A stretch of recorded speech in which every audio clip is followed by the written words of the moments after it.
I'm just going to add John to the call. This is so easy. Are we never going to meet in person again? No, this is it.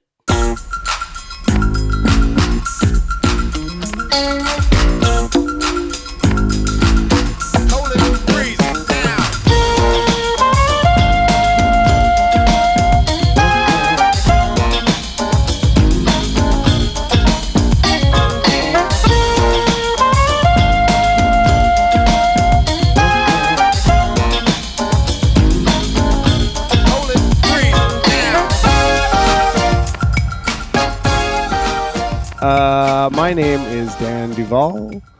And I'm Sarah Duvall. And this is the Hate Locker Podcast, a podcast where we hate the everyday things that you love to hate with a passionate yet fair vigor. And today, joining us is a hilarious comedian. You've probably seen him at Just for Laughs or Winnipeg Festival or the Halifax Comedy Festival. He's got a super funny album called Most Likely to Be a Comedian, and he's also the co-host of Blocked Party. John Cullen is joining us today, sort of. Hi, John. Hey, hi, friends. Hi, John. Yeah. Where are we? I didn't even know we started. So just fired her up. We're pretty surprise. That's how we roll. No, that's cool. That's good. I like that.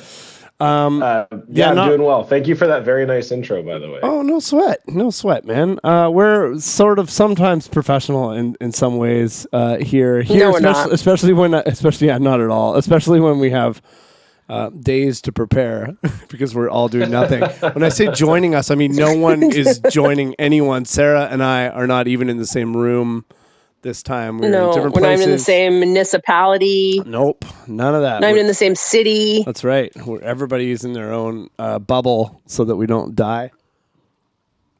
And I was just saying, we were just talking about being quarantined with children and whatnot. I'm being quarantined with my parents. I have acute asthma, so I'm like one of the people who is at risk. So I can do nothing. Like I can't go out of the house and be around people at all. And my dad is like, this morning he's like, look, I'm going to head on out to Home Depot. I got to grab some sand to fill in a hole I dug in the yard. And I'm like, okay. Like, dude, like, this is not okay. Like, I'm literally like at risk. You can't just go out. It negates everything that I'm doing. For the record, he's at risk also. Oh, yeah. He is also at risk. That's right. He has chronic bronchitis. He is a 71-year-old with chronic bronchitis who also should not be going to Home Depot. Yeah, he's got the Crombron. Yeah. Man, I feel like that's kind of how older people seem to be treating it, though. Like, yeah, I mean, social media is not a great indication of anything, and it's definitely not a good sample of the earth. But like, it definitely seems like, you know, all young people are like, we got to protect old people, and old people are out like licking doorknobs and like having sex with other old people they've never met before, like in a park. Like, oh yeah, in a park, like cough in my mouth. Yeah, I want the disease. I don't give a shit. This is just, they're making it up. The kids are making it up, and it's like, oh my god. Spit in my mouth, Ethel. It's the only way I can come. Like, oh, gross. Too much. Okay, I'm really sorry. That was too much. Yeah, well, we're off to a hot start. It's good stuff. Oh, man. So Sarah, you're stuck at home with a child, obviously. I mean, you got to hate that. That could be like one of your topics, I'm sure. Like, that actually, 11-year-olds is my hate. Is it? Do you want to, I mean, we could just jump right into it. 11-year-old boys. Just boys. Girls, I'm sure, are lovely, but boys, holy mother of fucking God. Holy mother of God. I don't even know where to start. Not only, like, am I on fucking holidays? # worst holiday ever. Are you jumping right into this? Are you doing this? I'm jumping right in because okay. All right. That's I'm good. Doing this. I'm into it. All right. So I'm on holidays. I've been waiting for this holiday for quite a while. Pretty pumped. We're supposed to go to Vancouver with our friends for hockey. Maybe go down to Bellingham, do a bit of shopping. No, that's off. Yes. Get some cheese. Yeah, going down to the big mall down there. Nope, that's not happening. Why don't you stay home with your 11-year-old for 24 hours a day for 2 weeks? Oh, let's cancel school. Let's maybe 5 months. 5 fucking months. Well, you don't. Oh, 5 yeah, months. yeah, it's tough. Yeah, 5 months. Oh, also, and all sports are canceled. Oh, this is dreamy. So I go before we were in like full lockdown. I'm like, okay, I gotta fucking ready for this. I bought all these crafts, brought them home, spent $30 on a new board game. I hate all of this shit. What'd you buy? Did you buy Pandemic? Is that the game you bought? No, but I saw it and I thought of it, but it was like $60. I'm like, no, that's too much. That's too expensive of a joke for my unemployed ass. Okay, yeah. No, I bought Tetris Duel, which I thought would be fun. He does not enjoy it. I bought some sun catchers to paint. Painted one, done. What's a sun Just catcher? fucking, you hang them in the window and they catch the sun. Okay. Sounds lame. I can't believe I perhaps did not, but there's not a lot of crafts that are geared towards 11-year-old boys. 11-year-old son who likes guns didn't want to paint a sun catcher. That's odd. There's not a lot of crafts geared towards his age group, it turns out. No, Fortnite the only is the thing craft. geared toward that is it. And unfortunately, it turns him into a maniac. Well, if you do you guys remember the like easy bake oven for boys where they were like, yes, they were like, oh boy, they're like, how can we take this like shitty technology we've invented and make it for boys? And then they're like, oh, you can make bugs in it. Well, you can do like you can. I had it. It was called like creepy crawlies or something, and it was like I remember that. You'd make like gummy bugs. Oh basically. Yeah, I remember this thing. Yeah, and so totally. you'd just like you'd shove it in, and like I was like a very precocious like 11-year-old child who was like in the gifted program and preferred to read more than anything else. So like I was not one of those kids that was like into bugs or anything, but I think my mom just saw this and was like, oh, Johnny will like this. And then I was like, I don't think I like this, but I do like gummies, so I'll try it out. And they tasted so bad. Oh, and it was just like the dumbest, it was the dumbest thing ever. But I think that I think going off of what you're saying, Sarah, like I think that was the last time they tried to make crafts for boys. I think you're right. And then they're like, oh, this, you know what? The gummies tasted like shit a lot. It turns out a lot of boys, now that we have the internet, don't really like bugs anymore because they're like never outside to see the bugs. And no, they don't like anything. Yeah, they don't like anything. They like TikTok. They like Fortnite. And he's not allowed on. He's currently, as I was saying to you guys, he has a cell phone with my headphones wrapped around it, which I took away yesterday. And now I can't find it. So I have no headphones either. Like, it's just... It's going to shit. Things are going to shit in my house. What is it, like day 4? It's day 4. Yeah, it's day 4. I'm actually going to say it's day 3 because Monday we didn't really take it that seriously. We went to Walmart. Yeah. But after Monday, I was like, all right, shit, now we're on lockdown. Then things have gone steadily. He also has ADHD. He has ADHD, and I forgot to medicate him yesterday, which added to the problems. It's not our house is not a harmonial place. Do you have like a lot going on, a full schedule? Like, how did you forget? No, I usually he takes them before I get up in the morning because he's up before my husband leaves for work because I'm on the fucking holidays, so I'm sleeping in. Anyway, usually takes them, but then I guess he, for some bizarro reason, also slept in yesterday, and we both had thought the other had given it to them until it was 1:00 in the afternoon. Right. I mean, I was just then we were in too deep. We were in too deep. I didn't really need a real explanation. I was just fucking with you, but that's okay. Sorry. That's okay. Yeah, whatever. These are trying times. You can give These are trying times. Yeah, it doesn't really matter. Fuck. 11's a tough age too because he's probably not jacking off yet. I don't think he is. So I'm 99% sure he's not. So that's going to take some. Like at least if he was like 14, you could be like, okay, well, at least he has something to do like 3 times a day. He hasn't come out three. I don't know about this. I feel like 5 or 6 more, like minimum on a quarantine. If you got nothing to do, come on, man. Yeah, that's what I mean. So you could be reasonably assured you wouldn't have to buy him crafts or board games or anything like that. Yeah, he's his own. He'd be crafts. way too busy. He's doing paint. Exactly. He's doing paint we're not by there numbers yet. on an old shirt. Yeah. Oh, okay, that's yucky. Right, that's probably too much. All right. Yeah, it was probably too far even just to start with this conversation. Yeah, for me to even bring it up was probably not appropriate. Well, it is what it is. Your teaching careers, I'm sure, will still be around after this. I mean, how old are the kids you teach? Well, I teach high school, and I'm a substitute. So I'm like anywhere from grade 8 to 12. I used to, in my earlier subbing career, I would do elementary too, but yeah. I'm grade 3 over here. So. Oh, okay, nice. Got grade 3 over here, yeah. That's tough. See, because that's the other thing too. I always thought of, like, I don't like teaching elementary, but I also, I always thought of it like, man, I couldn't imagine teaching elementary school and then having a child that is elementary school age at the same time. So that you're just like literally around 8-year-olds. Like, he's 11 now, but like when he was 8, like you're just around an 8-year-old all day. Like, I couldn't do that. Not to mention, he also went to my school. He also went to her school. He went to my so school. It's like there's no break at all. So we spent 24 fucking hours a day together, basically. Oh my I would God. see him a lot. Yeah, it was a lot of together time at my house. And he's kind of a jerk. He's not. He is. He is. He's an 11-year-old. They're all jerks. He's you. No, he's you. Oh, I know. He's me. fucking you. He's the same. You are the same person. Yeah, it's wild stuff. It's frightening. Like, what have I done? I've created a second one of you. I remember early on in this podcast when I was used to do it with Chelsea. One of my topics was just children in general. I think it was like kids under 9 and how much I hated them all across the board, and because they're just rude jerks. It's definitely true. I stand by this, and 11 is no different. He's like, I want to like show him cool stuff. Be like, yo, check this out, man. This is some cool ass shit I want to show you. But he has to be like cool guy in his head. Like, nothing is cool. Like, you can't show him anything and have him get excited about it. He's like, yo, whatever, man. That's lame. He's like, you're fucking gay, Uncle Dan. Not really. He's never said that. No, he has never said that. No, he says it with his eyes. Oh my God. He says it with his eyes. And he rolls his eyes. He's like, whatever.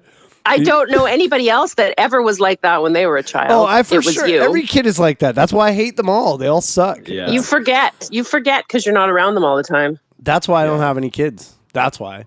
And many other reasons. It's probably for the best. Yeah, it's probably. I mean, no kids that I know about. But yeah, I don't know. I agree. I feel for you. I feel for you that you're in this situation, that you are having to be quarantined with a child. That would suck. That would suck a lot. I feel for you. Yeah. Are you going to be able to, though, like, Sarah, when you go, because the teachers are going back, even though there's no students, right? Like, will you be able to bring him with you? Like, I'm assuming. Well, yes? I'm actually an EA. Oh, so okay. this is another beautiful thing, is they've announced the school closures and the teachers are all laid out. They said nothing about us. We don't know what the fuck's happening to us. Because we can't all go back to school either. Because then there's going to be more than 50 people in the school if we all go back. So some of us get paid and some of us don't get paid? It's like this modern day mystery.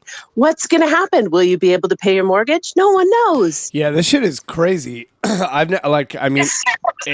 It's like nothing we'd like to try to keep things light and keep things fun here on the podcast normally, but like, it's kind of hard to not talk about it. Like, this is wild shit. This has got to be like the biggest event that's happened in our lifetimes ever. Like, it's like more so than 9/11 even, I'd say. Like, right? Like, yeah. Really, well, 9/11, yeah. We didn't live in New York, so. I think the thing with 9/11 too, yeah, exactly what you said, Sarah. Like, because someone was saying that this is bigger than 9/11, and at first I was like, I don't know, but this is like global in a way that like 9/11 wasn't. The only thing I would say though is like, I mean, we're 20 years removed from 9/11, so it's easy to say like, you know, we're still impacted by 9/11. Like, we still take our shoes off when we go to the airport, and there's still wars being fought in the Middle East over that. Over that conflict or whatever. Like, so will this be affecting us like 20 years from now? Like, probably not. But in the same way, like 20 years from now, we might be like, oh, we deal with pandemics or viruses in a completely different way because of what happened in this situation. Yeah, that's a fair point. I hope so. I feel like we have no idea what the ramifications of all this is. With rent getting like waived, and there's so many things now that are like the wool's getting pulled off of how much bullshit capitalism is through this. and like, oh, you know what I mean? Like, oh, you can have more broadband on your internet now because this is down. It's like, well, can't we just have that anyway? Like, what do you mean? Like, why are you holding out on us? Like, there's like so many instances of that. Like, it's basically people are getting socialism whether they want it or not, and it's kind of funny. Anyway, this isn't funny. I'm sorry. It's not I'm honest to God. I'm not in a funny mood. I'm trying to pull it out for you guys. I'm working on it. Well, that's why we need to talk about in the same room. This is why we need to talk about children masturbating so that we can keep it light and keep it fresh. I'll give you that. Anyway, that's all I got on that. I'm stuck at home with an 11-year-old who hates me 90% of the time because all we fight about is how much screen time he's had, which generally I don't really care about. Let him have it all. Fuck it. No, he's really unpleasant afterwards. Tell him to go outside and dig a hole in the backyard.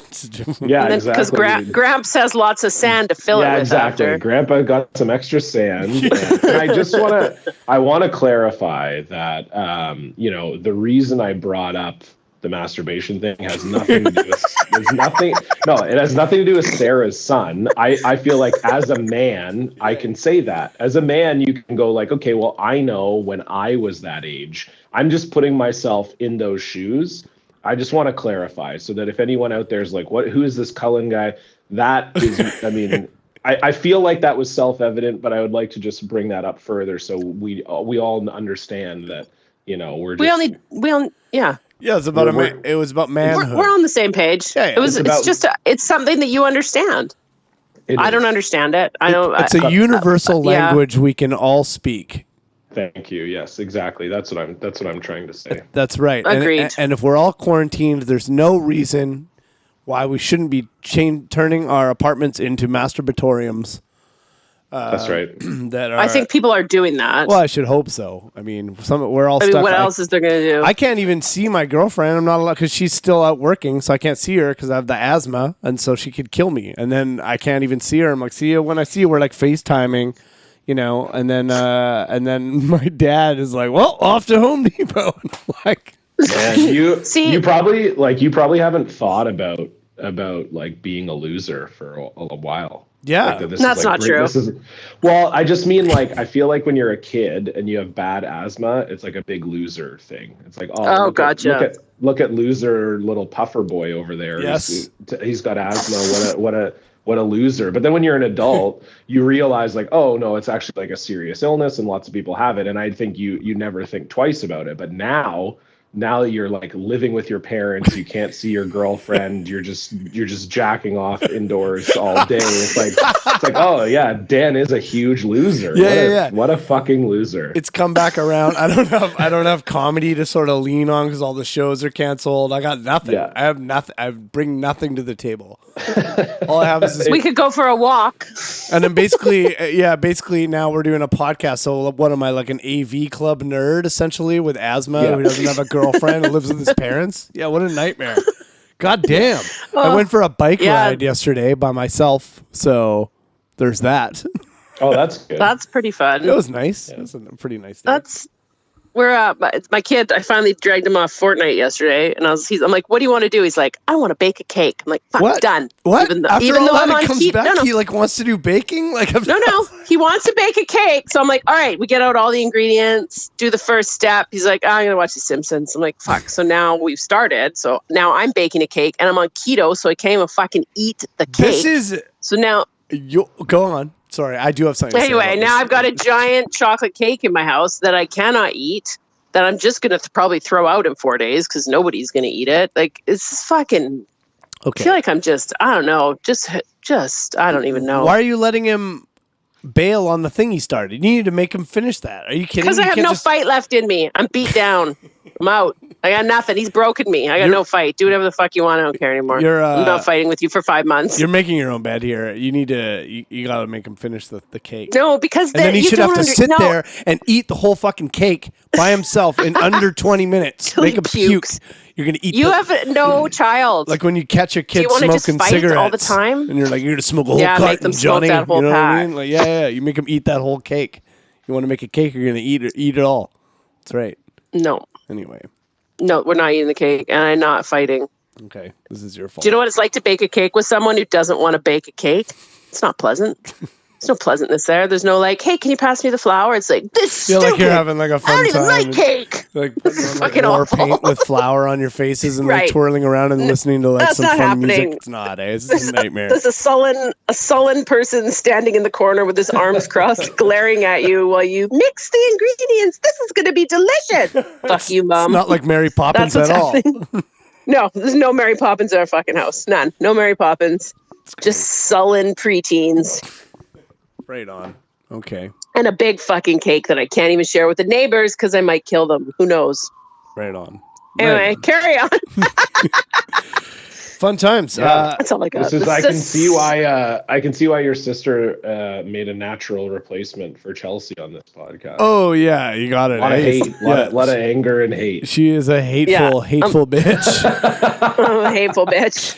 It's true. My heart is full of hate. I can't like it was. I can't believe I didn't immediately be like, oh, I have the perfect replacement here. Just walk. Like I mean, you're so dumb. Didn't know with you all along. It's funny because I'm not a hateful person at all. It's brought us closer together. So that's that's good. Yeah, but just farther apart today. Yeah. Good one. John, you want to go next? Oh, Tell us what you hate, John. Yeah, what do you hate? Okay. All right. Well, we can get the topic away from the virus for a minute and children, and we'll talk about I don't like and Dan, you'll know about this as well. I don't like comedians who are are quote air quote edgy comedians, who are like, they're like alt-right, not necessarily even alt-right, but they have that kind of same mentality of like the libs can't handle my comedy, and their reasoning for doing bad at comedy is that like the audiences just can't handle what they're talking about, when in actuality it's just that they're really, really bad. Yes. They're just really bad at comedy, and that's why the audience doesn't like them. It's because they're bad. That's right. So Andrew Dice Clay, is that who you're describing? Well, because I hate him a fucking lot. No. Well, that's but Andrew Dice Clay was famous, and Andrew Dice Clay also exploited a gap in the comedy boom where a large portion of the comedy boom was clean, right? Like stand-up comes from a place of that kind of like the idea that comedians are truth tellers or whatever, which I think in 2020 is absolutely bullshit. But in the old days with Lenny Bruce and George Carlin and Richard Pryor and like comedy, that's what comedy was. Yes. Once it got out of the Catskills and out of vaudeville, comedy was this thing where it was like, okay, I'm speaking truth to power and I'm using my platform to spread my message. And then when the comedy boom happened, that kind of all got pushed aside. And then Andrew Dice Clay carved a niche by taking all of that kind of, and not that Andrew Dice Clay is a truth teller by any means, but he just took that idea of like, okay, everybody's providing a clean comedy kind of thing or a cleaner version of comedy, and I'm just going to take it to its like absolute logical extreme. And he also had like created an effective character and could tell good jokes. Like the comedians I'm talking about, Sarah, are like truly dreadful comedians. And you see this, it's mostly like propagated on their social media. It's like, yes, it's a big thing of like, oh, audiences just don't get me and you don't understand me.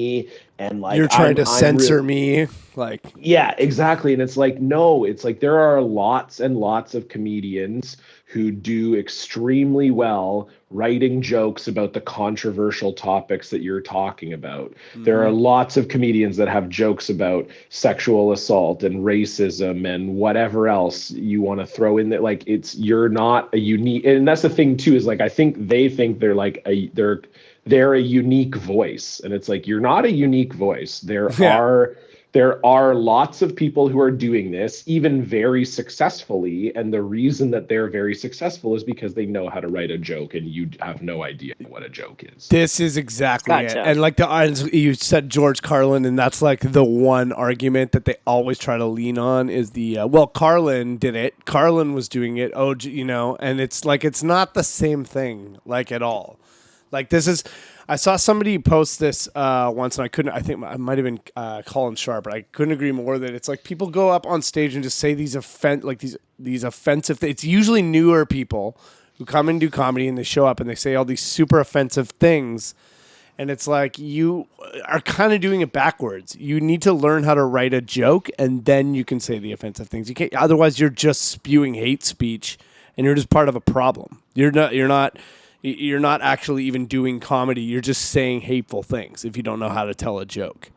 You know. Totally. I think it's like I think it's probably like after Jackson Pollock came out, there were probably lots of artists who just started like flinging paint at a canvas, and they're like, well, Jackson Pollock did it. Yeah. So yeah, that's like, exactly. this is what he's doing. So like, I mean, how can you, there's no difference between my paint splatter and his paint splatter or whatever. Like, it's kind of the same thing. It's like, oh, well, Carlin did it, or like Bill Burr's doing it now, or Louis doing it now, or whatever. And it's like, yeah, but they're doing jokes though. Like, they have punchlines and clever. setups. Like, yeah, it's clever and funny, and they're making you think about these topics in an original way. They're not getting on stage and just, saying awful shit for no reason. Yeah, like even those people, even sometimes, like Chappelle, one of his specials that came out, I watched it. I think it was the first one, the newer one that came out, and I watched it and I was like, oh man, this is not good. Like, for you, like, even those people, to me, in my mind, are still getting held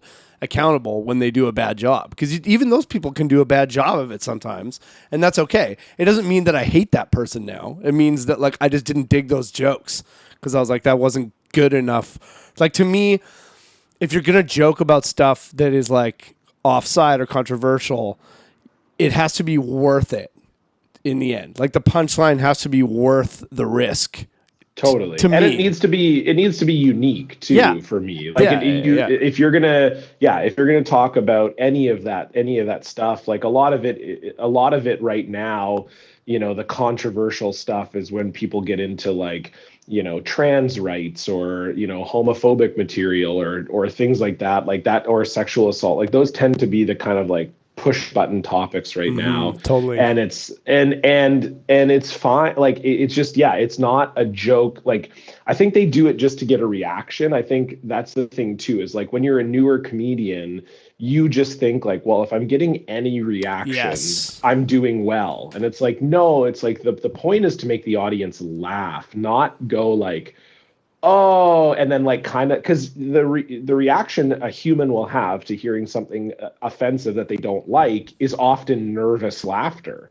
So it's like, so I think in some ways these newer comedians are like, well, when I try to do cleaner stuff or not talk about that stuff, I get no reaction. But when I talk about this like quote unquote shocking stuff, then I'm getting this kind of like nervous laughter, or this like, oh, kind of reaction. And then they're like, well, yeah, see, like, I'm getting a reaction. They're not silent. Yeah, because the silence is deafening, and so it can be very difficult to sit in. So I get that. And then they think they need to say something brutal in order to get any kind of reaction at all, because any reaction is better than no reaction. Totally. I agree with you.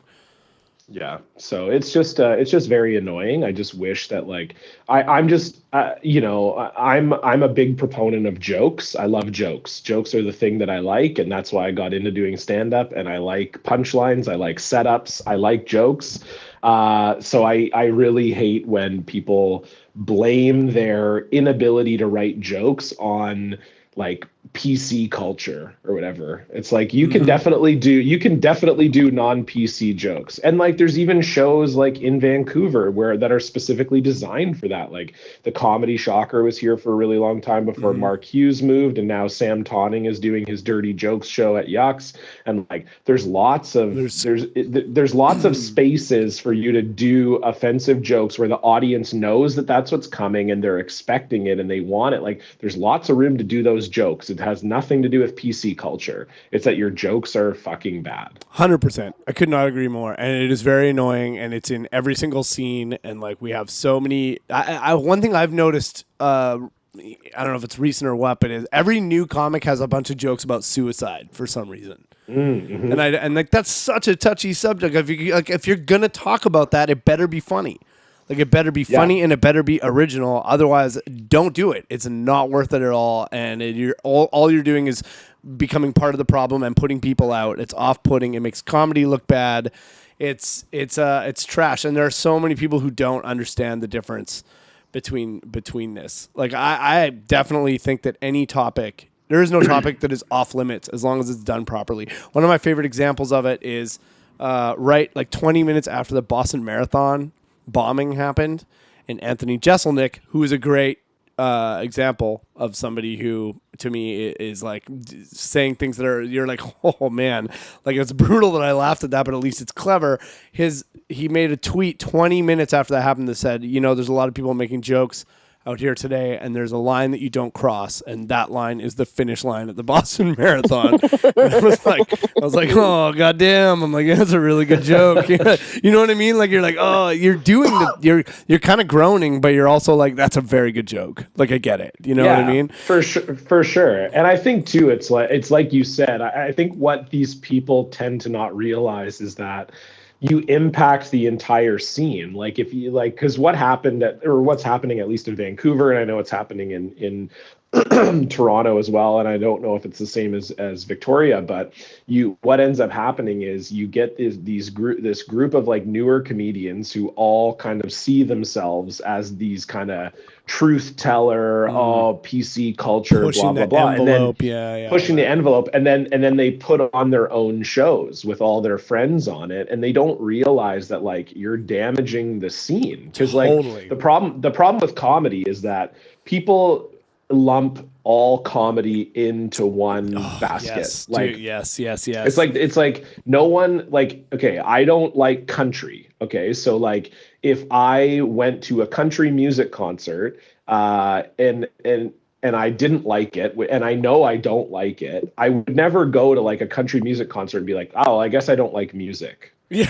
Right, like but that is how people treat comedy. Yeah, like it's they'll different. go and they'll see a comedy show that's maybe like, at a local bar put on by some shitty open mic comedians who aren't good. And then they'll think to themselves like, oh, well, I guess I don't like comedy. I guess I don't like seeing live comedy. And it's like, well, every comedian is different, and there's different, there's improv, there's sketch, there's, a ton of different theme shows. Like chances are pretty good, unless you're a complete vegetable, you're gonna love like you're gonna love some type of comedy, right? Yeah, like, dude. And so it's just a weird thing where these people don't understand that if you put on a show, it's possible that people will be coming to your show for the first time that have never been to a live comedy show before. They'll see your show that sucks, and you're talking about all these topics that are offensive, and you're doing it poorly and heavy-handedly. And then those people go, oh, well, I guess I just don't like live comedy. And it's not that they don't come back to your show. It's that they don't go to any show. Right. Yes. And I think that's the thing that really pisses me off is it's like in some way you have to pay a bit of a debt to your scene, or you have to realize that like, we're a community, and comedy is not the easiest art form to participate in. And so you have to respect that. And it's that lack of respect, both for the audiences, but also for the community, that really annoys me as well. Yeah. People don't understand often that the show is more important than the person. And that's a huge issue. And the, one of the biggest, I think, problems, exactly what you're talking about, is people will sometimes, like an audience doesn't necessarily know the difference between an open mic and a booked show, which is right. So I mean, if you're you can walk into that really like, expecting to see something awesome, and then if you don't explain that it's an open mic at the start of the show, you can have a lot of problems there as well. And that's a big issue that I've seen, and I've seen a lot of people who shouldn't be throwing shows yet throw shows. And exactly what you just said. Like there was a charity event that was supposed to happen here. Obviously, it's canceled. And these guys who were doing the event just went onto the forum, the Victoria Forum, and said, "Hey, we're looking to do a comedy show for charity. We want to make it like an open mic. So go ahead and say if you're interested here to do it."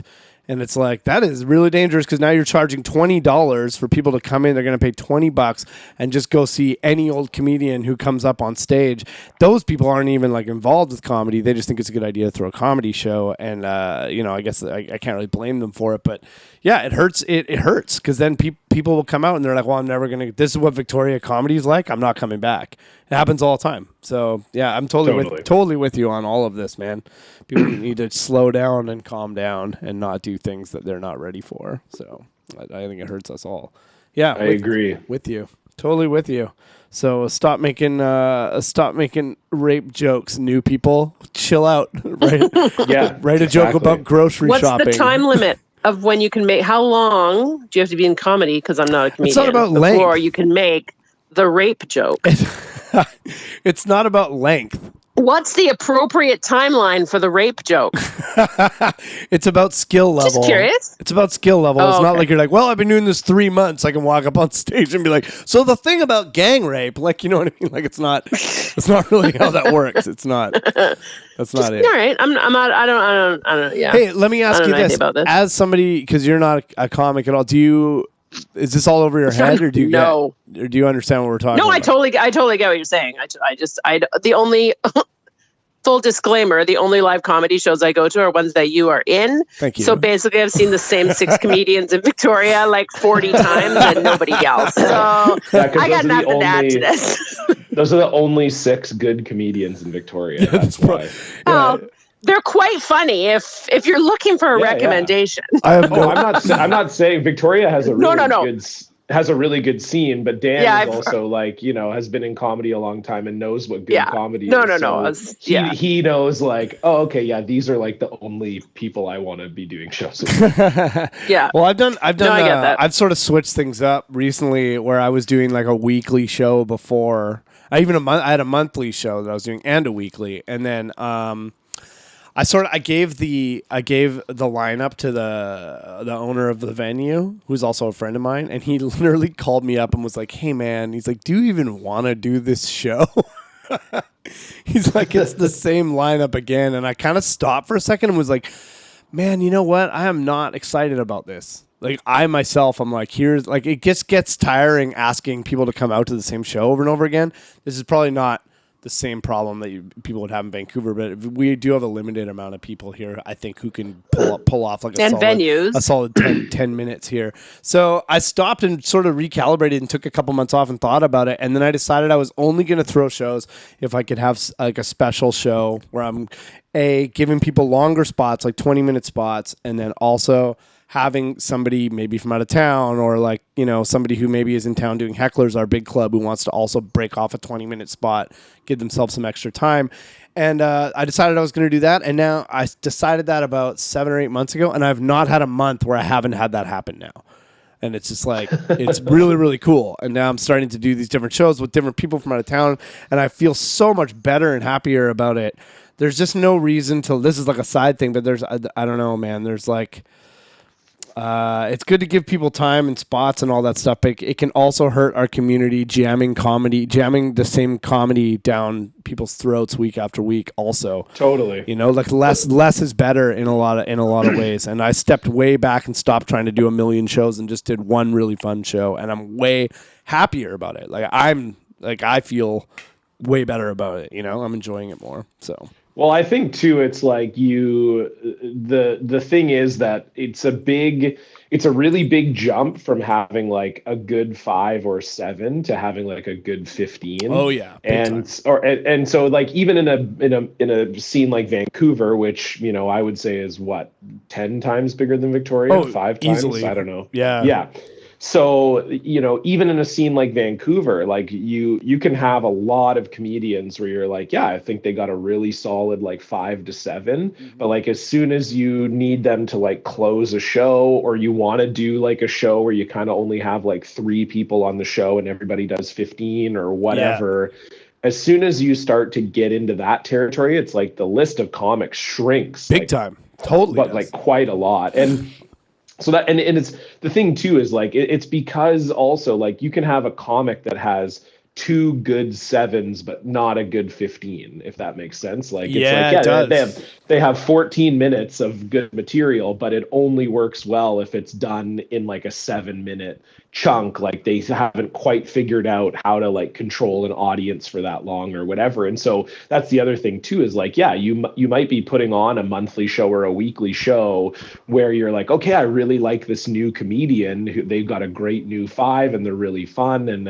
I like them as a person, but then like they're still probably a year or two or more away from being someone who could close your show or whatever, right? So, and I think when you're newer too, and there's a show that you like and respect, and you think it's like a fun show, then you're always wanting to do your like best 5 or 7 on the show. Yep. So totally. then if you have the same audience members coming out, they're like, oh, I keep seeing the same 5, but like you get it from the comics perspective where they're like, oh, well, this is like one of the best like weekly or monthly shows in Victoria. Right. I really respect Dan or whoever's running the show. I want to do a good show for them. I don't want to come in here and do kind of new stuff and bomb. And so then it kind of compounds the problem where it's like, oh shoot, I'm just every time I book you, you're doing the same material, but it just takes time.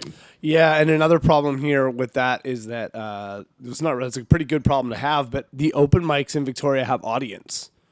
Like, and a lot of open mics in a lot of bigger cities don't have an audience. It's mostly just comics. But here, our open mics are like one of them has like sometimes like 30, 35 people in it, like watching who are there to watch comedy, and it's open mic, and it's fun. It's really difficult to get on stage in front of like 30 people and do something new. That was a scary thing to do. You want to, I mean, it's good for you, but like, yeah, it's. I get it. If someone was new and not wanting to do that, it could be kind of you want to do well in front of the people, but I mean, it can be counterproductive as well. But yeah. Anyway, yeah, people being offensive just for the sake of being offensive on stage, knock it off. It's stupid. Learn how to write a joke and then come back. Yeah, or just don't come back. Or just don't. Yeah, or don't. Or sit it out. Retire. Yeah, just quit. Yeah. Just stop. Man, it's some people. Starbucks is hiring. Yes. Well, maybe not at the second, but they will be when this is all over. Yeah, nobody is hiring. It's not a thing. Can you work a drive-through? Maybe we have a shift for you when everybody else gets sick. Anyway. Oh, man. Did you see verbal meme time? Did you see the post that was like, people are telling you to maintain your daily routines while working from home, and then it was a picture of a dude with his earbuds in staring at his phone holding onto the shower rod like as if he was on a train. That was really good. Anyway, we'll edit that out. All right, that's pretty funny. I'm really sorry. I love describing memes. Yeah, everyone loves a good described meme. That's easily a topic. Somebody, I saw this show last night. You're not going to believe what someone said on it. I'm very sorry I did that. We're not going to. I don't know if you guys have seen this one meme. It's like a cartoon dog, and he's like sitting in a house that's on fire, and he's like drinking a cup of coffee, and he's like, "This is okay." It's like kind of that's how I feel about the coronavirus in general. Yeah, I just think that really depicts like how kind of we're all feeling about it, and I think that's kind of like what's funny about that meme, actually. Right now, I want you to know I've seen some pretty good memes. Here's the gif of the guy blinking over and over again. That's what I'm doing. All right. That is actually, I will say, my favorite meme of all time. Oh. Sorry to interrupt. Is the blinking guy, but it was the tweet was, you mean to tell me that Aha's Take on Me is not the best song of all time? And then they had hand drawn the eye blinking emoji like the Take on Me video. Oh, that is really good. That's actually it was so good. I loved actually it so great. much. That's brilliant. Yeah, that's fantastic. That's brilliant. It's top notch stuff. All right. I'll steer us away from the. You want me to hate you? Okay. Yeah. Give us some. Throw a hate at us. Just had 2 comedy nerds talk about like everybody's stopped listening. Yeah, I'm really like, sorry about that. yeah. 30 minutes. Sarah's just sitting there like, I'm trying to get away from my son. And yeah, she's like, I want to actually go back with him right now. You guys I just drank a whole pot of coffee during that segment. Oh God, I wish I had more coffee. I ran out. All right, you guys, I hate sneaky foods. And this is what I mean. This is what I mean by sneaky foods are foods that I think that I like, but I actually hate. Foods that I want to like, that look good, that I'm like, yeah, I bet that's good, but it's not. And the big one for me, I've written down a few here, but the big one for me is fish and chips. Oh yes. Like I always think not always, but I often think I want fish and chips because I'm like, yeah, a bunch of fried meat and then like, fries and all that stuff. It's never good. It's always and gross. You feel awful afterwards. Yes, totally. And the batter is like greasy and thick and gross and not good, and like it's sick. And and also egg salad is another thing that looks like I should like it because it looks like cheese, but it's not. If that makes any sense. Like egg salad sandwiches? Yeah, like an egg salad. Or just a bowl of egg salad. Sick. No. Well, I don't know what the fuck. You just said egg salad. Yeah, fair enough. Bowl of egg salad. Yeah. The way that we all prefer to eat it. Yeah. When you wake up. I just threw up a little bit in my mouth. When you wake up in the morning and you're like, oh man, I can't wait to get the day started. Well, like I'll go make myself a bowl of egg salad. Ew. You know how I feel about eggs. Chicken abortions. Gross. Egg salad sandwiches or something like, okay, because I work at a catering place and so I often have to make egg salad sandwiches, and I don't think they smell good, and they are messy, and I hate them, but also they look like I want to eat them. Like if that, like they just look, I don't know, the color, and then when you put pepper on them, like it looks really good, but also it can get fucked because it's gross. It's a trick. It's a nasty, dirty trick. I have the opposite feeling about egg salad. The way it looks and you smells, love it. I'm like, why does anyone eat that? Right, but then I don't think it looks good. Even is what I mean. I guess the opposite feeling would be that I love egg salad, but I just I don't even like the way it looks. I'm like, why does anyone eat this? Yeah. I'm not sure why I want to eat it because it looks like it should look gross to me. I get it. What you're saying makes more sense than what my brain thinks and feels. If the egg is chopped up into like minuscule bites, it's acceptable so that there's no texture. But as soon as the egg white texture touches your mouth, it's fucking over. That shit is gross. Yeah. There needs to be it needs to be like basically mashed. This is how then it's acceptable. Yeah, that's what I'm saying, but it looks like it, but then I eat it and I'm like, oh no, this is gross. This is just weird eggs. Like I don't like it. Do you know what the worst sneaky food is? What? You're gonna laugh. What is it? It smells so fucking good while it's cooking, and then you eat it and you want to die. What is it? I'm dying here. Haggis. Haggis? No one's eating haggis. Get the fuck out of here. What a relatable food you just brought up. You guys know when you're every Robbie Burns you're day. Cooking haggis and it smells so good when you're cooking haggis. And then, on Robbie Burns day, you walk in to the thing and you're like, oh my God, this is going to be so fucking good. It smells so good. And then you remember. Nope. Yes, they do. Who's doing that? I do. Me, my husband. This is our late granny. No, she loved it actually. Haggis smells fucking delicious while it's cooking. Have you ever even eaten haggis before? Me? Absolutely not. No. Don't. It's disgusting, but it smells fucking good while they're cooking it. It was just a weird... You'd be tricked. It was just weird. You know what? It's weird. Well, it was just weird that you were like, haggis smells so good when you're cooking it. And it's like, I don't imagine, like, if I were to ever eat haggis, I just don't think I would be around to smell what it smells like when you're cooking. Okay. I would be at a restaurant or I would be somewhere where like they, or I'm in Scotland for like a curling thing or something. And they're like, hey, like we made haggis. I wouldn't have been like, oh, that's what smelled so good. Like I would have no idea. Ooh. Yeah. Like you're walking around the neighborhood. You would walk into the room and you're like, something smells fucking delicious in here. And then you're like, shit, it's haggis. I know this is going to taste bad. It's like you're walking around outside and summer's just started and you can smell that barbecue and you're like, oh man, it reminds me of summer. Oh man, the haggis is out. Yeah. You're like, summer's coming, baby. Take your shirt off. Get ready for it. I'm going to cook a fucking haggis and make you smell it because you're going to be like, this is divine. I'm not going to tell you ahead of time. I'm going to order a haggis. And I'm going to cook it, and you're going to be like, what the fuck smells so good? Because it always smells good in my house, like good cooking. Because my husband cooks meat all the time. It's like sheep brain, right? I think it's sheep intestines. No, it's organ meats cooked in a sheep and oatmeal.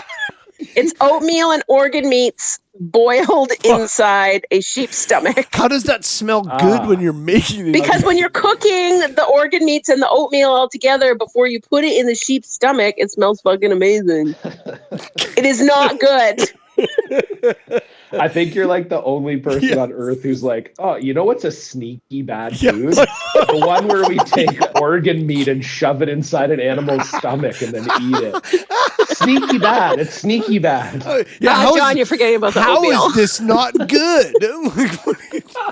Like, I feel like haggis is like the punchline of a joke for like what is bad food. Yeah. And you're like, nah, it's like sneaky bad. It really sneaks up on you that it tastes bad. 100%. You fuckers have never smelled it cooking. This is the number one answer on a Family Feud question for what is a bad food. Most definitely. Show me haggis. Yeah, like what's a food you would never eat? Yeah. That's like the number one answer. Oh, y'all need to smell that shit cooking. It smells so good. No, I won't. I'm just going to be honest with you. I won't. I am confident. I'm 34 years old. I've never smelled it up to now, and I'm very confident that I could easily go the rest of my life without smelling or tasting haggis. You should stay out of a Royal Canadian Legion on Robbie Burns Day. Oh, I will. I have and I will. Yeah, I have a general policy to stay out of Royal Canadian Legions. Just I went to the Legion last weekend. How do you get I'm kidding. Legions are fine. How do you get your meat Legions draw are fix? fun. How do you get your meat? Yeah, right? You know what? The best music bingo in our city is at the fucking Legion. Oh, hell yeah. In Langford. The Langford Legion. I've done some stuff at the Legion. I've done some shows. Sometimes you'll do comedy shows. I have also performed at Legions. Yes. Yeah. And it is what it is. Yeah. I want to tell you that plus you can get like 3 drinks that are all doubles for $18. John, my sister, who you're talking, I have 2 sisters. The one you're talking to right now, her wedding reception was at the Legion. True story. In the hall above the Legion. It was a separate entity from the Legion. Yeah. It was in the Legion Hall. Okay. The Legion was downstairs. The hall was upstairs. It wasn't like amongst the shuffleboard tables. So don't paint a untrue picture, Daniel. Her wedding reception was Legion of Doom themed. We all had to dress like Animal and Hawk. It was cool as hell. Legionnaires. How about this? How about when you bite into a chocolate and there's goddamn fruit inside? Like a fruit fuck you and inside. Fuck your life. How about that? Fruit garbage? And nut bars? No, we don't. What about fruit and nut bars? We don't need to talk about that again. It says it in the name that it's fruit. By the way, I ate the greatest chocolate bar. Update for the listeners. I ate a fruit and nut bar. My girlfriend got me a fruit and nut bar for my birthday as a joke because I talked about on the podcast at length how much they're trash. So I ate one, and this is what I think. I think that it's not terrible. Like, it's not bad. It's fine. It just baffles me how that could be your first choice. It's the only chocolate bar I would I would waste my calories eating is a fruit and nut bar. If your first choice is a chocolate bar, you have fucking brain damage. I hope the virus It's not my first choice. It's my fucking only choice. That's crazy. That's not true. Fucking insane. My only other choice would be Reese's peanut butter cup. That's not okay. All right. That's not a bar, so it doesn't count. It's a treat. It's a confection. All right. So I don't like sneaky foods. I don't like foods that are bad. That I think I should like. I think it's frustrating because it's not a lesson that I learn. I'm sure there are more like anything with bananas in it. Like I feel like I should like banana bread. It smells very good. You don't? No, I hate banana bread. I don't like anything. That's weird. Or like a smoothie that looks like a really good smoothie, and then I take a sip of it and it's got bananas in it. It's just Yorkshire puddings. I don't love them. I think I love them, and then I eat one, and then I'm like, this is too oily. Just like bread. That's good. It's fried bread. Bread. That makes it worse. That makes it way better. I don't know. I just feel like they make me feel yucky every time I eat one. Domino's Pizza. Domino's Pizza is another one that looks really good. It does look good. No, it doesn't. It looks like fucking pizza toppings on cardboard. Oh, man. The only reason people buy Domino's Pizza is because of the price. Okay, that's a fair point. I think we're gonna be talking about fast food on an upcoming episode, so I'm gonna shut my mouth. Anyway, that's all I got on my topic. Do you want to swing back to you there, Doof? Yeah, fuck you, Freedom Mobile. Fuck Freedom Mobile. Yeah, Freedom Mobile. Fuck you. Fuck your cheap prices. Fuck your shitty customer service. A lot of swearing on this episode, more than usual. Freedom Mobile. I don't know. Is there? I'm isolated. I have nobody to swear at except my kid, and then I'll get in trouble from people. I think it's like when I remember when I was on my practicum. I've been teaching for 11 years, and I remember when I was on my practicum, because obviously, you can't swear in front of the kids, and I'm a bit of a foul-mouthed man. Yeah. So I remember like almost feeling like I had to overcompensate when I wasn't in front of the kids, because I was like, oh, I just can't swear for like 6 hours out of my day. Now that I've like been doing it for so long, I don't know what it is, especially considering like I do comedy and I do podcasts and all this shit. It's like I just have this switch in my brain that I can just flip and I just won't swear. And I don't know what it is, but like I don't have to think about it anymore. But I definitely remember like being in that new teacher zone where you're like, oh gosh, like it was really hard not to say fuck in that class.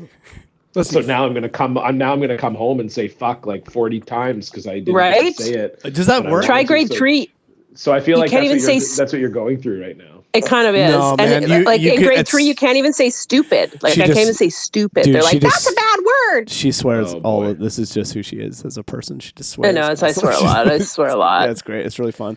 Yeah, anyway, I'm not trying to say I swear any less. I'm just saying that like I do remember that it was a thing for me, at least when I started, where I was like, oh my God. I don't remember. This is really hard not to swear, so I have to make up for it at another time.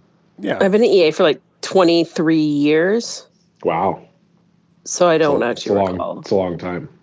Yeah, it was not a wise career move. Well, good thing you have this lucrative ass podcast now. So thank fuck for this podcast. It's taking me out of poverty. Do you want to talk about Freedom Mobile? Mobile? Yeah. Freedom Mobile. I hate them. Yeah, we kind of got off track there because you said sorry, it's like my swearing 40 times in like 10 seconds. Yeah, it was totally intense. That's how it was like you hit the combo much my button. Distaste for Freedom Mobile is. Well, so what's going on? They're just shitty. They're just shitty. They're shitty.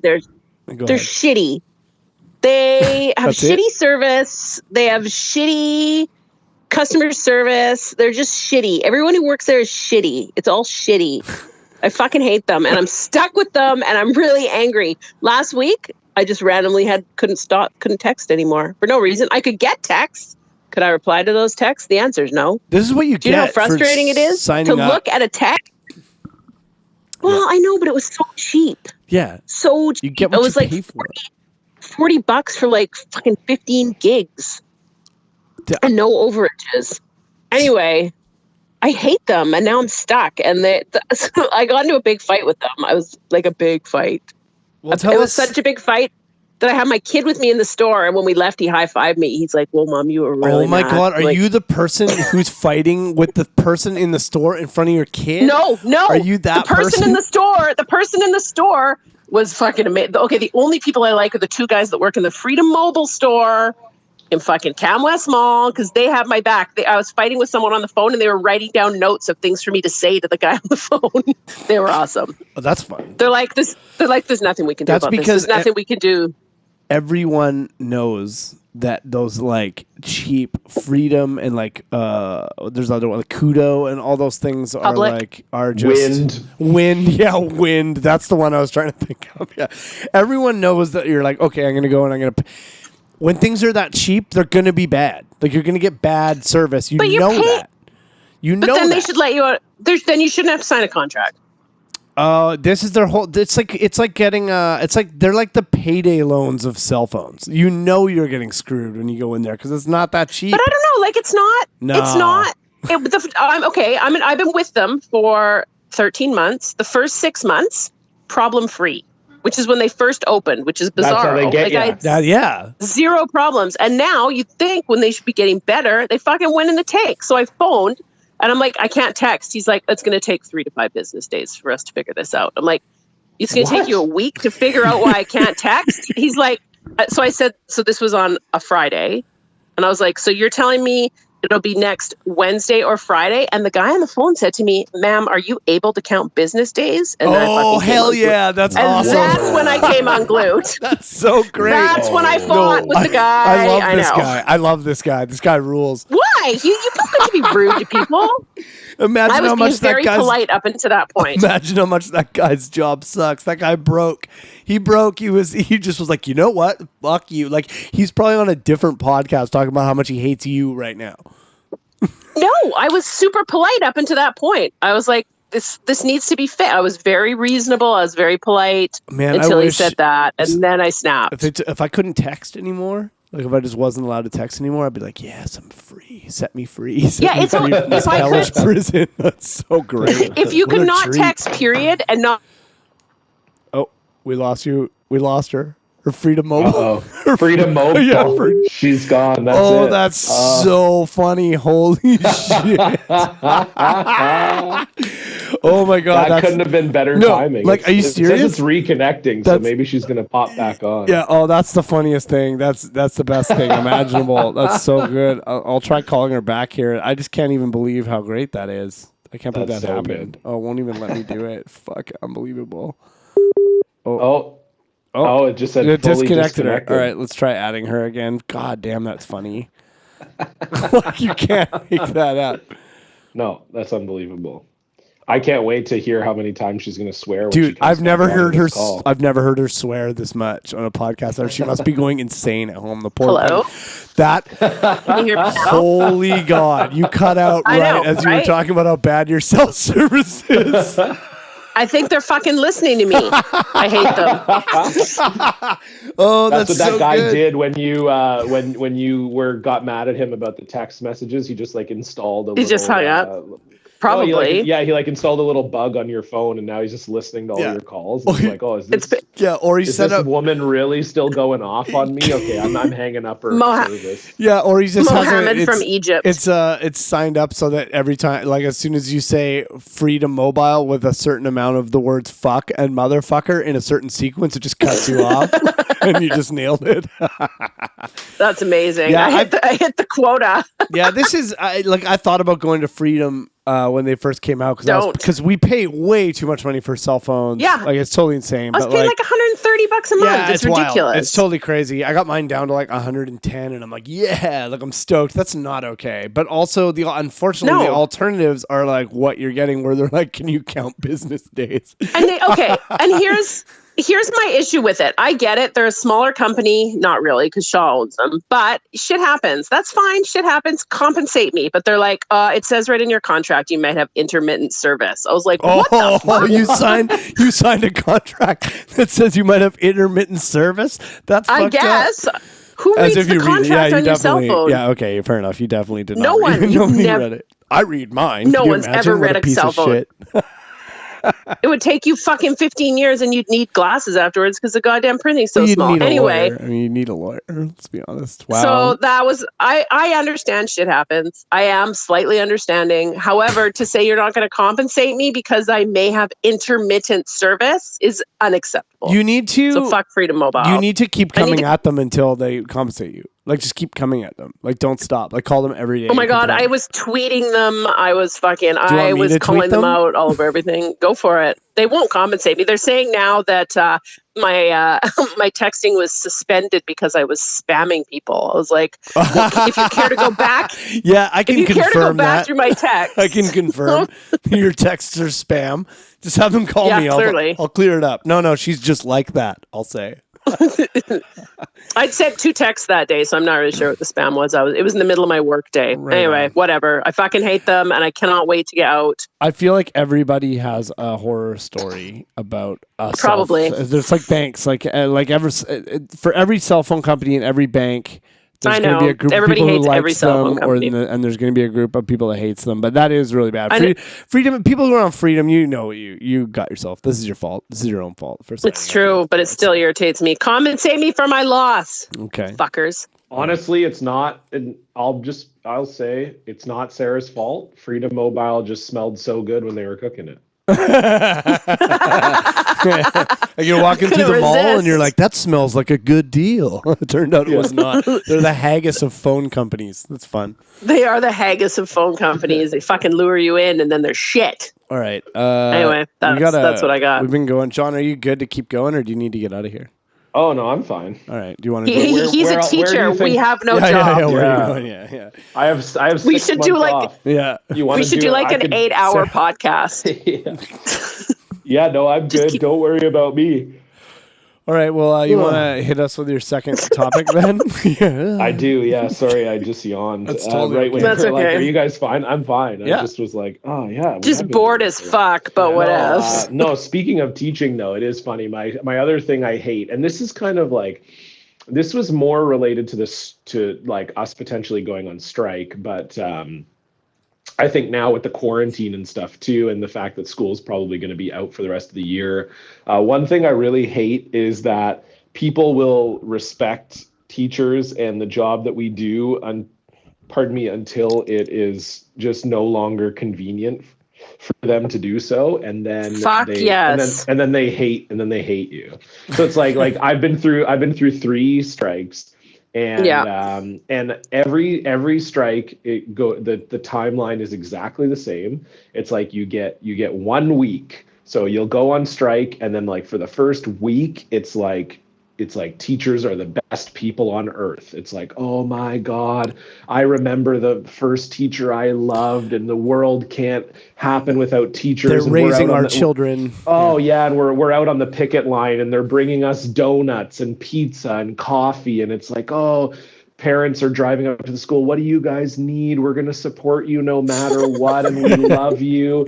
And teaching, honestly, like I've always said, teachers should be paid hundreds of thousands of dollars, and it's so stupid that they don't pay you more, and this is insane. And then like it gets to week 2 after they've spent like 1 week with their garbage child, and then they're like, get back in the school. Get in there, you piece of shit. You suck.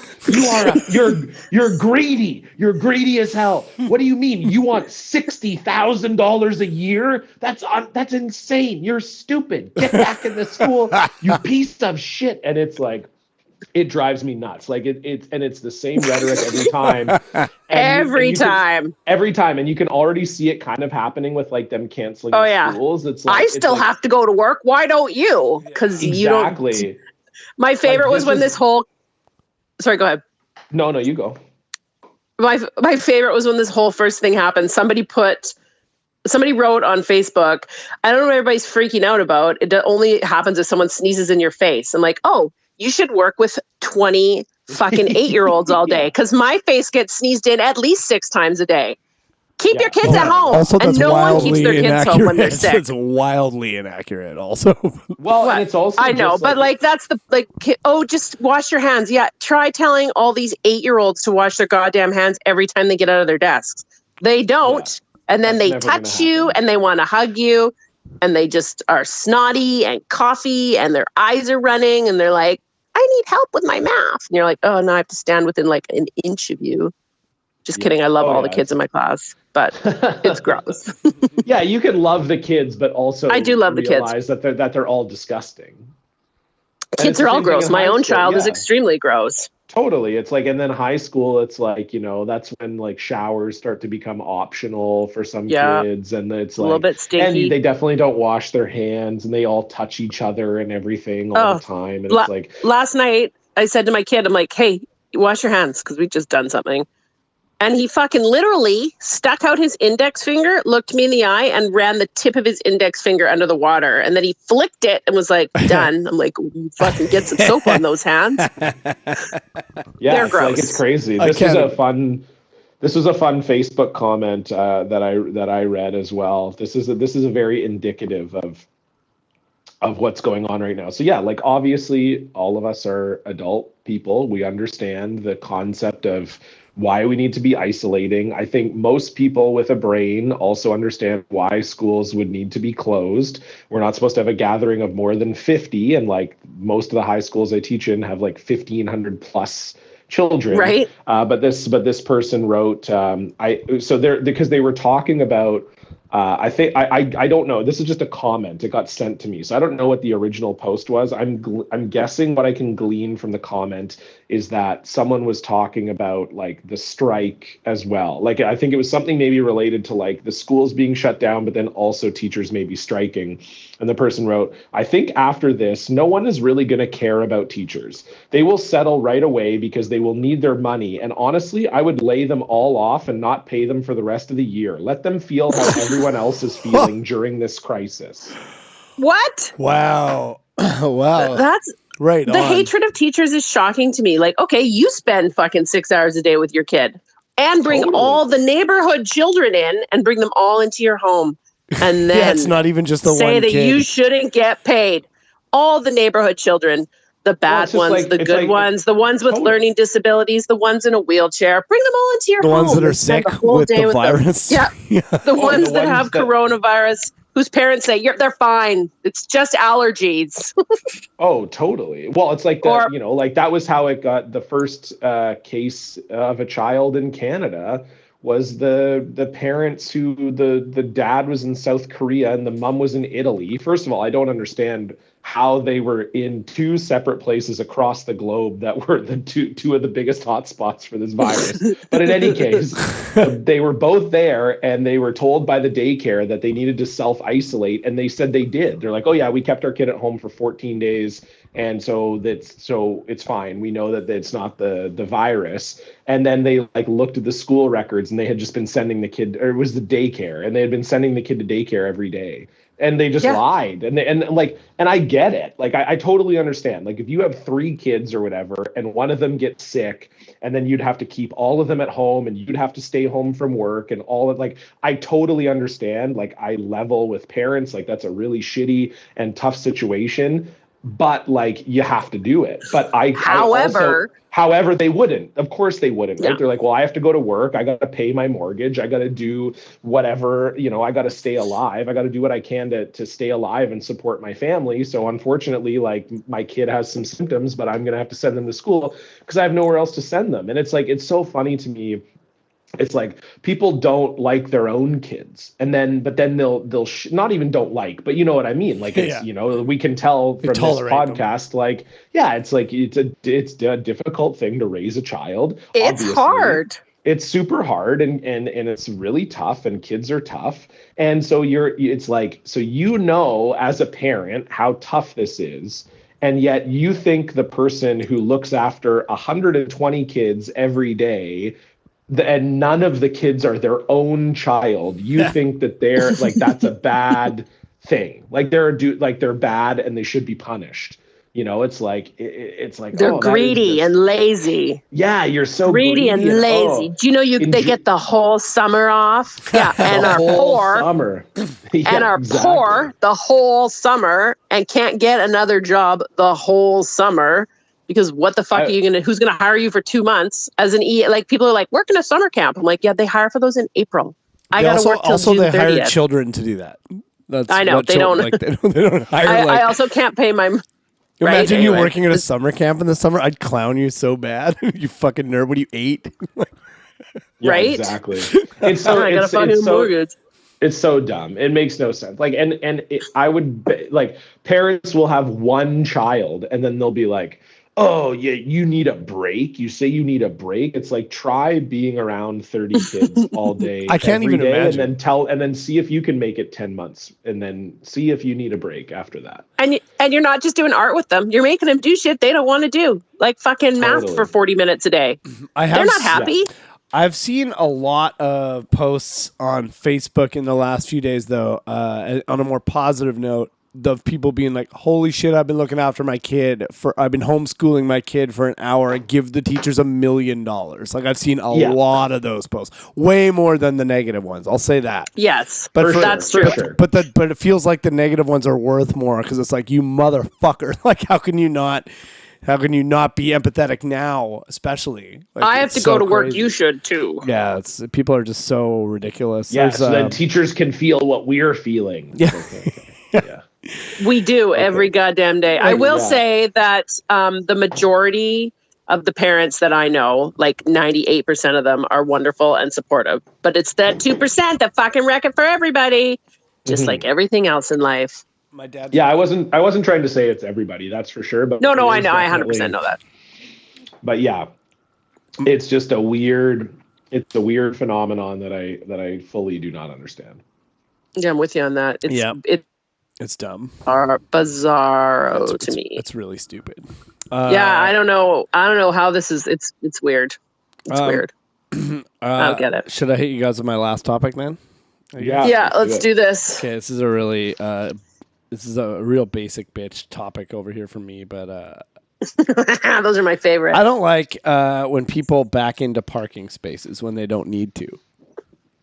Why? Because it's obnoxious. Just don't. Like, well, it happened because in more than one time in one day, I had to wait for somebody to back into a space when they could have just whipped right in and been parked. And I had to wait for them. And I'm like, cool, man. I'm like, cool flex. That's great. There's like hardly any other cars in this parking lot. You did not need to back into it. And I'm just waiting and watching you do it. And it's like, it was like it was a huge parking lot where you could park like hundreds of cars. And there were probably 15 cars parked in this parking lot. And this person backed in her truck and like midday, like there was no one around at all, and I had to sit there, and it was just like me and him and no one else, and I couldn't get through, and I'm just like, this is great.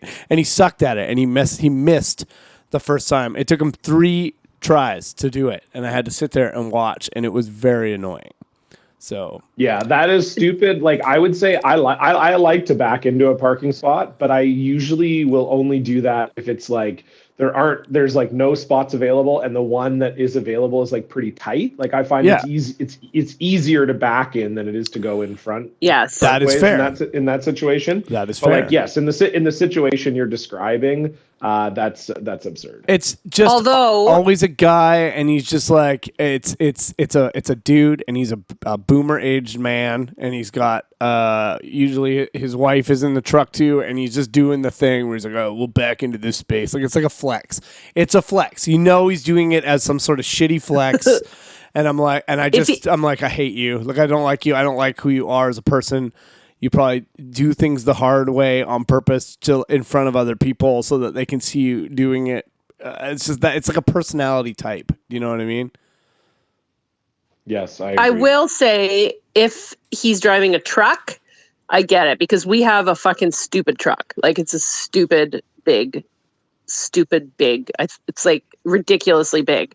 And when I am forced to drive it, which is rare, I always back it into parking spaces because you can fit better in a parking space if you're a truck because you can hang your bed over the curb and it fits better. How dare you? How dare you come here and make good points? And then I have to be like, damn it, she makes a really good point. I can't because if I go to the grocery store in the truck, I can't pull forward in. Like you will stick out so far that no one will be able to get around you. So I have to back into a parking spot. Okay, so how about to fit the fucking bed into the parking spot? All right, how about this other? But I do it when there's no other car. I go to like the furthest spot because I'm shitty at backing in, and I'm pretty fucking sure I'm gonna hit something in the truck and then I'll be in big trouble. I can't even picture you driving a big truck. I can fucking do it and I back it in. Okay, the other thing that happened to me in the parking lot that made me think about this is this person I didn't see them do it, but they backed in to a space, same parking lot on a different day. This person, I actually posted about this on our social, but I'll explain it a little more. This lady had backed into a space in a Prius and took up 2 spaces, like right in the middle, and then just like left it. Like to me, I'm watching her do this. I didn't watch her do it. Sorry. I'm looking at the car and I'm picturing like at some point you backed this car into over the middle line separating 2 spaces in a busy parking lot and then got out of your car, looked at it and went, yep, that'll do. And then went about your business. That is insane. That's a crazy person. And then on top of that, I was in the bank and I watched her come out from her shopping in the grocery store with her shopping cart. And she put the shopping cart next to her car. And then she loaded her groceries in. And then she walked away and just left the shopping cart in one of the spaces. She just left. How old was this person? She was like probably mid to late 40s. Like not that old. Oh. You would not think boomer age. No, not boomer age. Only a few years older than me, I'd say. And then she walked over and then got a pizza from the pizza place in the parking lot. Shout out Oregano's Pizza in Victoria, BC. Very good. You shouldn't serve people like this though. And then she came back out and she got in her car and drove away and just left the goddamn shopping cart in the space. So now not only has she taken up 2 spaces, but after she's left, she's now taken away a space from someone else also because she left the cart there. It was unbelievable. So she's just a cunt. Yes, for lack of a better term, she is a cunt. But it all started when she backed into that space and probably couldn't do it, and then just left it. Do you remember that time that you borrowed my car and did that, and then put it all over social media and made me look like an asshole? Some of my best work I've ever done. We just talked about this on the live episode. I'll explain. To John. Right, we did. Yeah, we did. But John, I one time borrowed my sister's car. I was just like, "Hey, can I borrow your car? I've seen you around to the store." I didn't need anything, and I drove it to the nearest parking lot, but the grocery store, and I just parked it exactly like how I just described, and then I took a picture of it, and then I drove back home, and I said, "Hey, how do you send a picture to Shit Parkers of Victoria?" And she said, "Oh, I think you just DM them." And I'm like, "Okay, thanks." And then I DM'd them a picture of her car. and then I just didn't say anything. And then lo and behold, a week later, they posted the picture. It was in Tuscany Village parking lot. And they were like, "Here, more like the Tuscany Village idiot." And I was like, "Yeah." And then she was like, "Did you ask me how to send this in?" And then sent it in. I'm like, "Yeah, sure did." And it was, I think, some of my strongest work that I've ever done. To get somebody.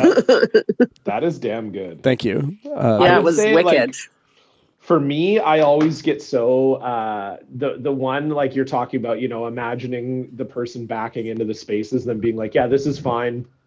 I always think of that when it's like a really bad parallel park. Yeah. Where it's like where they're either like 7 feet from the curb, or like I saw one the other day where they literally parked on an angle. Yes. Like the front of their car was just in the road. Like what? And it was at the end of a row of cars. So it wasn't even like they were trying to squeeze into like a really small space and they were like, "Oh, the only way we can fit in here is to kind of park at like a slight angle." Like we're talking like it wasn't 45 degrees, but we're talking like it was probably like 30 to 35 degrees. Wow. And it was the last spot in a row. And they're just and that's the thing that I when you said that, it totally twigged with me, where that's the very first thing I think, because I freak out. Like if I'm even a foot from where I'm supposed to be, yes. I'm always asking Becca, my girlfriend, I'm always like, "Oh, can you check on your side, like to see if I'm good?" And like I'm so fanatical about it. I don't know, like I'm always like, what is going through their mind when they just like park at a diagonal or like park like 6 feet off the curb or whatever, and then they're just like, "Yeah, okay, this is good. I'll just leave this." Yeah, it's crazy. Seems adequate. Yeah. This is an adequate parking job. Yeah, it's insane to me. So weird. I can't imagine. It's so crazy. That's wild stuff, man. I have a friend who can't parallel park. My friend Holly, who cannot parallel park. I don't know. Like she literally will. She'll like not park. Like she won't only park in like pay parking lots, like the really expensive ones, because she doesn't have to parallel park. If she just doesn't even consider parallel parking spots. She's just like, "I can't do it." Well, even good for her for knowing her weakness. Yeah, that's true. At least she's not like trying. Yeah, I guess that's one way of looking at it. I think it's wild. I mean, just learn to do it. Yeah, the way I would look at it is, it's like it's not that hard to learn. No, like if you're that bad, where you're like, I won't even like Becca, she doesn't like parallel parking, and she comes from Ontario, where there is parallel parking, but Toronto is very much more of a lot based city if you're parking downtown. And also like she grew up in the suburbs and stuff, so, and went to university in Guelph, which is kind of a suburb too. So she was kind of always in the suburbs and never really parallel parked. And then when she moved to Vancouver, Vancouver is very much a parallel parking city, very similar to Victoria. And, she kind of went through that where she was like, "I'm so bad at parallel parking," but she just knew like, I'm going to have to learn. And so she would just like try and practice and like, would force herself like, "Okay, I got to get better at this. So I'm going to try. And if it takes me 5 tries, like whatever." And, so you would figure if you're like so bad that it's like a mental block and that you would just try and like practice and learn. Yeah, you'd hope. And it's not that hard once you figure it out. It's the key for me that someone taught me is lining up the mirrors, like pulling up the car in front of you and lining the mirror. That like was a game changer. And now I drive the company little Nissan Cube around a lot because I deliver all the food that we make, and it's great. Such a little awesome parallel parking car. I can parallel park in a goddamn thimble. It's a skill. It's one of my skills. I'll say that. 2007 Kia Sportage is also an excellent parallel parking car. No, it isn't at all. I've driven your car. It's yes, huge. it is. No, it's big and clunky. I hate it. It's not good. My car, it's not big. It's big. It's bigger than what I'm used to. I'll say that. Oh, well, fuck you and your fancy little new car that you don't own. Yeah, okay, fair enough. My car is a bicycle, so I should probably I can parallel park a fucking bike, too. That's right, yeah, no doubt. All right, well, okay, that's all I got on parking. Does anyone, is that all our topics? Yeah, no, but I really wish, my dog's having a dream right now. Oh my God, she's lying in front of me. I wish I was videoing it. Wake her up. She's if she dies in the dream, she'll die in real life. She's barking in her sleep, and oh my God, it's like she's trying to run and play. Does she think she's thin? Do you think she's thin in her dreams? My sister has a really fat, lazy everybody's dog. thin in their dreams. Everybody's thin in their dreams. Nobody dreams their real life body. Hey, did you have 2 topics? Did we? Are we skipping you? Did you do 2, Sarah? Me? Yeah. Yeah, I did my shitty kid and my shitty cell phone provider. All right, well, okay. So, John, this is the part of the show where you decide whose hate is the most warranted, mine or Sarah's, and we don't keep track of the score, but secretly Sarah keeps track of the score. It's not a secret. I fucking win a lot. So let's go. We'll go back over these here. Today I had sneaky foods and backing into parking spaces.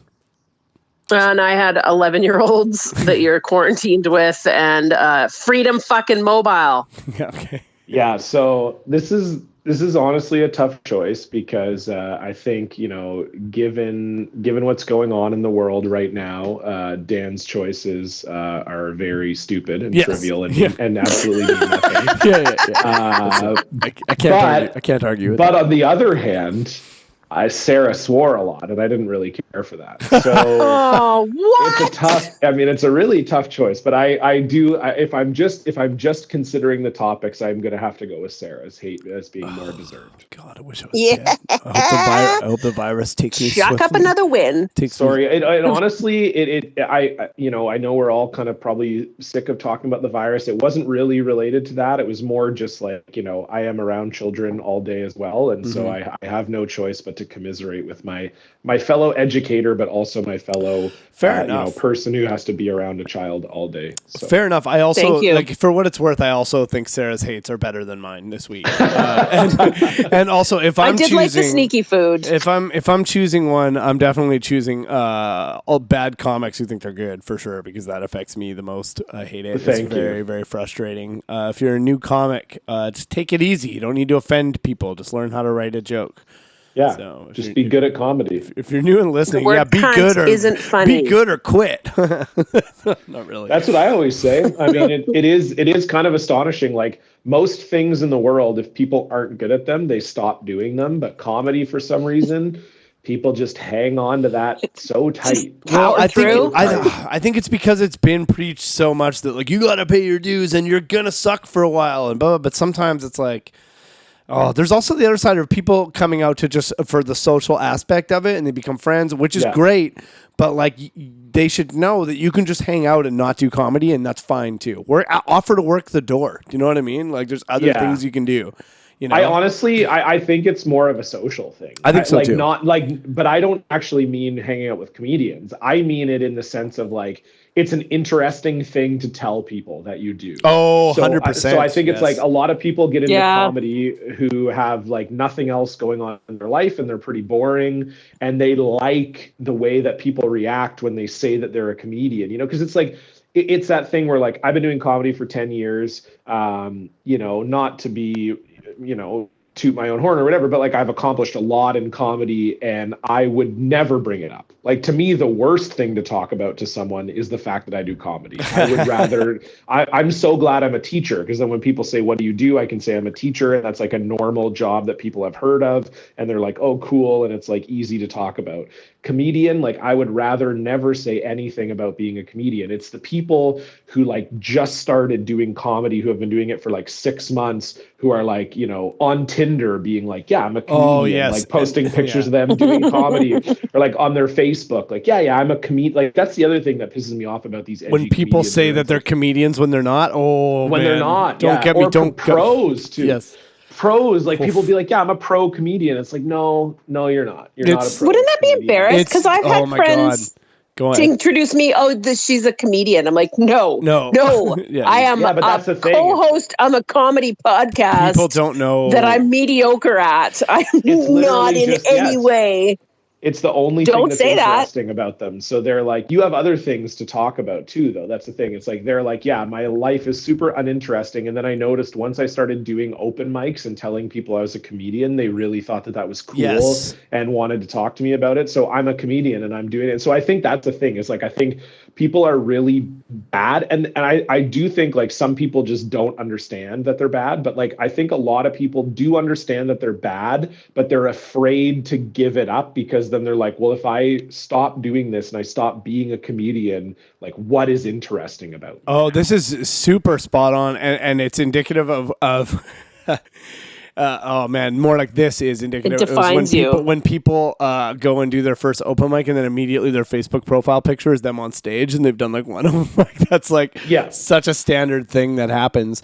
I don't. It bothers me when people like, oh man, there was someone was running a show here and it was like introducing all the comics on the show. And someone was like, this person is a comedian from this place. And it's like, nope, that person actually works at the mall and does open mics and has been doing comedy for like 3 months. That person is not a comedian. Like to me, the word comedian is something you like, to me is like a prestigious thing that you work super hard for to become. It's not like you don't get to tell people you're a comedian because you've done open mic for a year. You know what I mean? Like to me, it's like you better, if you're going to tell people you're a comedian, you better be regularly being paid to do shows. You better have a full 45-minute set that you can do that you feel good about. Like these are things to me that make you a comedian, not just getting on stage. And literally anyone can do that. It doesn't make you a comedian. Are you saying I have to change my Facebook profile from our live show?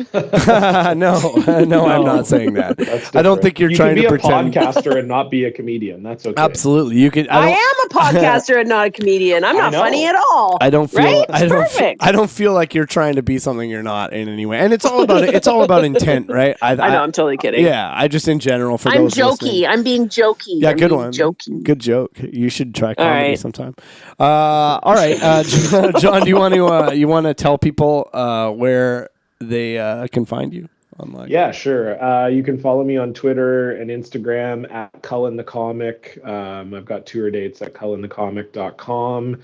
I've got an album coming out probably in the fall, and I'll be touring Victoria around that time. So if you're a Victoria listener of the podcast, you can follow me, and I'll be posting all my tour dates and stuff. Yeah. And like you mentioned off the top, I do have a podcast. It's called Blocked Party. It's super fun. It's me and Stefan Heck, and we bring on a guest every week to talk about a time that they got blocked on social media. So kind of a little bit of a crossover with your podcast in terms of some online hatred that comes out.